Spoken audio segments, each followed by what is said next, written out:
Welcome to Attention Talk Video, where we pay attention to attention. Now, here's your host, 𝐓𝐃𝐄𝐓. Hi, I'm cognitive engineer and ADHD coach 𝐓𝐃𝐄𝐓, and I want to talk today about self-awareness. I'm finding more and more people looking for tools and tips and strategies and tools and tips. I need tools, I need tools, I need tips, I need strategy. Da, da, da, da. And every once in a while, I get somebody calling and they're struggling with emotional regulation. And they're looking for something to help them with their emotional regulation, like a tip, a trick, or a tool. And there's a lot of things with ADHD, but I'm going to start with emotional regulation because there is absolutely nothing out there. I mean, nothing that can help you with emotional self-regulation other than self-awareness. It all starts from the inside. Nothing can do it for you. In fact, if you ever look around, if somebody comes up to you and say, you need to calm down, you often get defensive. You actually kind of go the other way. And so the point really is that at the beginning, at the end of all of it, no matter what it is, there's a level of self-awareness. There's a level of this thing called free will.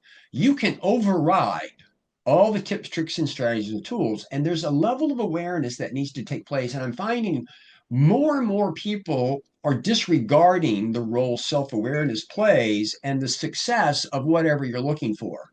So the question then becomes, well, how do you become self-aware? Well, it's a challenge because it takes executive functions to be self-aware. And so, not going into a lot of detail, other than if you're really interested in a lot of my channel, go check out my lives where I'm talking about my new intervention called cognitive ergonomics from the inside out. And ADHD really is a problem-solving impairment. Now, understand that executive functions are a collection of mind tools that you use to solve problems. Again, they're a collection of mind tools used to solve problems, not to daydream, not to judge, not to contemplate, not to worry, but specifically to solve problems.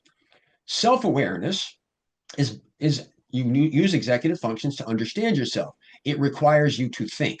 Now, people with ADHD struggle to think inside their head, so you have to externalize it. So to become self-aware, you really need to verbalize it. You need to be talking about it.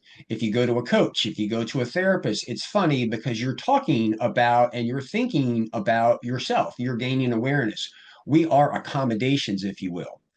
So one of the things that I like to talk about as a parallel to really take this seriously is a lot of times an alcoholic or anybody with the substance abuse, they're not aware of themselves or they won't acknowledge themselves until they hit rock bottom. It's when they walk in and say, I'm an alcoholic, and they wake up every day and they read the Serenity Prayer and they go to AA meetings and they have sponsors. What I want you to notice is that they're constantly verbalizing it and thinking about it every single day.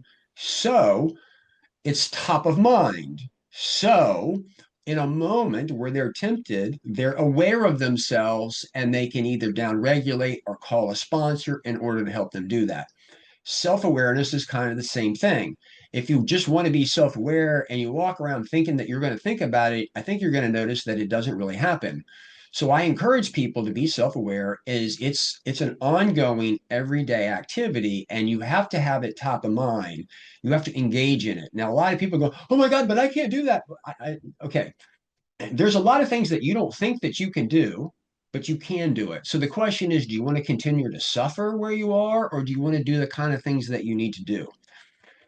Becoming self-aware is not easy. It requires some effort. But again, how effortful is it for you to keep trying tips, tricks, and strategies and not actually get anywhere? All right. So there's a point in time where you got to look in the mirror and say, self, listen, we got to have a conversation.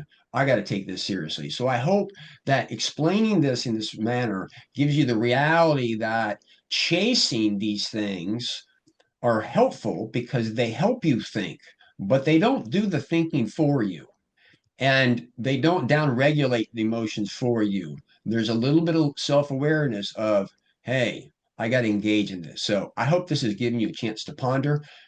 This isn't the easy stuff. This is the hard part of ADHD. If you're watching this, please hit the subscribe button, like, make comments to support our channel. We're really trying to get really serious information out to help those in need. I know people like entertainment. We try to do the best we can, but sometimes I just need to get your attention. So with that, I hope this has given you pause to think. I hope you've enjoyed this edition of Attention Talk Video. Take care.